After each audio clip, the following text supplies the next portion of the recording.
Good afternoon, everybody. Hell's Unicorn here again. And I think it's finally time I said my piece about the so-called riots that have been going on for the past several days over in London. I think they're actually now just starting to subside after about 2 or 3 days of chaos. I've long been a critic of excessive force being committed by police.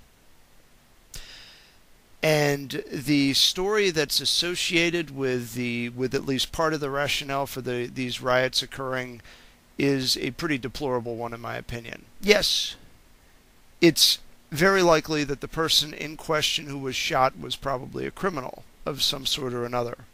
But whenever I hear of a criminal being shot dead and him turning out not to have a gun in his hands, it gets me a little nervous, because I can see myself potentially being in that position if I inadvertently cross the wrong person while I'm just going around minding my own business.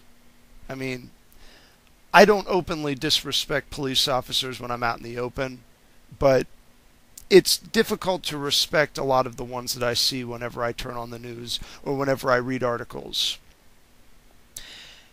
Nevertheless, this is one guy who's dead.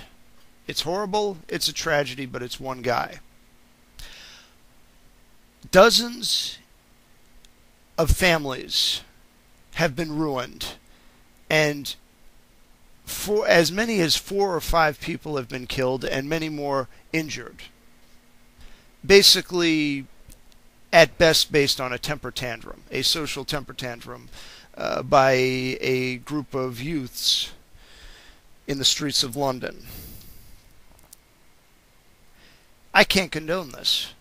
And nobody with any inkling of respect for the rights that we as Americans enjoy over here via our Constitution should be condoning this.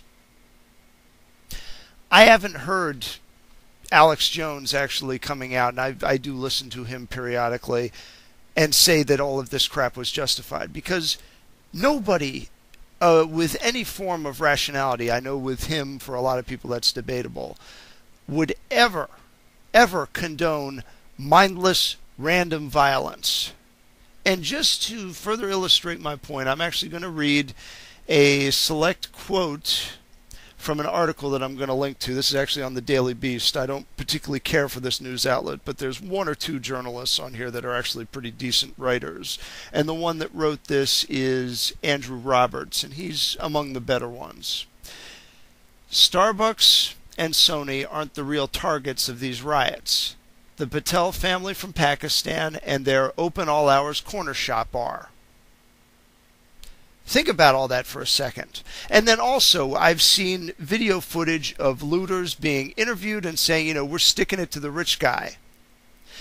They're not sticking it to the rich guy. They're sticking it to the small shop owner down the street. They're not going after these big chains. And even if they were, most of these are franchises. They're not directly owned and operated by the CEOs of these multinationals. And again, if you're going to go after somebody for screwing up the economy, these multinationals are not the most directly responsible. Some of them are responsible for contributing to laws that have created barriers to entry at the upper echelons of the corporate system. Ergo, some companies are unable to compete with them because of the endless stream of regulations, which most of these idiots riding in the streets want more of. It's the banking establishment, which is directly tied in with the governments. This isn't just the Federal Reserve Bank. This is all of these central banking systems that are directly manipulating currency. When you go into the supermarket and you find out that you're barely able to afford your daily necessities, it's because of them. It's not because of some small business owner who immigrated here from Pakistan a couple generations ago. And these are the prime targets of this. There's a reason why they call anarcho-communists useful idiots. Is because they say one thing against one group of people, and then when they actually act, they do a whole bunch of favors for those people and destroy their competitors.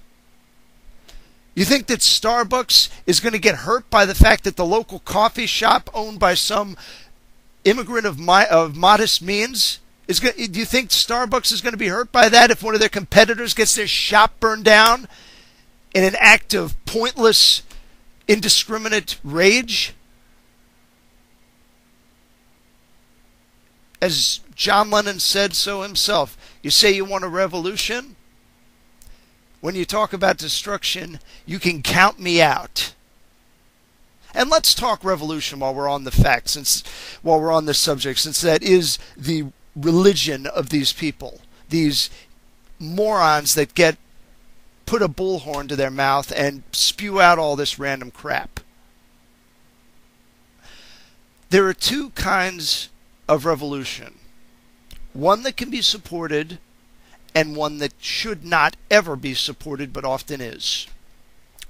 The first of these is a revolution grounded in a firm philosophical understanding of human rights and human freedom. And it's all grounded in the realization that individuals have certain rights and that those rights are communicable to everybody else. This is what the American Revolution was based off of. Granted, I think that the theology of the father of this mentality, John Locke, was a little bit out of whack, and I think that with that came an inherent weakness in the cultural maintenance of these freedoms. John Locke was an Arminian. I'm closer to a Calvinist than an Arminian, not an Armenian. Those are two different topics. But the core philosophy of life, liberty, and property is a fundamental reason why the American Revolution was as successful as it was. Wasn't perfect. There were plenty of problems. You had the whiskey revolt. You had all these other things going on in the early days of the country. And as far as I'm concerned personally, I think the Articles of Confederation should have kept in place. It would have most likely prevented the Civil War from happening, and slavery would have been gradually phased out as we developed as a nation. And it is very possible that we might not have had the problems we had with England afterwards, and we might not have found ourselves in the War of 1812. It's debatable on that point. I'm more sympathetic to Charles Carroll of Carrollton, who I think was one of the few founding fathers who actually opposed the War of 1812, or the foreign policy that got us into it. The other kind of revolution. This is the revolution that typified what happened in France when they deposed the monarchy. There you had no firm philosophical grounding. You had the potential for it in people like Voltaire and a couple of others. But then you had reclusive pseudo-intellectual morons like Rousseau writing about the noble aspects of primitive barbarians, aka the noble savage. And that is what you got with the French Revolution. You didn't get a period of violence followed by social reform and a republican mode of government. You got a dictatorship after the model of Oliver Cromwell. Every other ideology that was localized and self-sufficient was put down.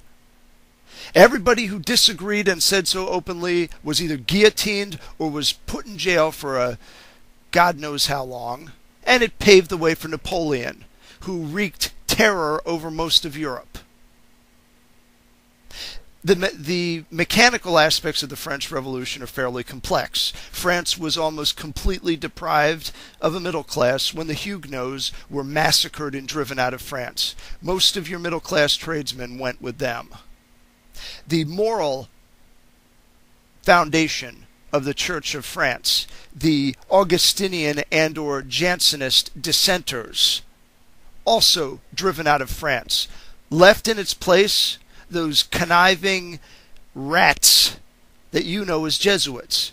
Ergo, the same people that gave us Nancy Pelosi, John Boehner, and all of these other liars that can never seem to say one thing and then actually do it whenever they act.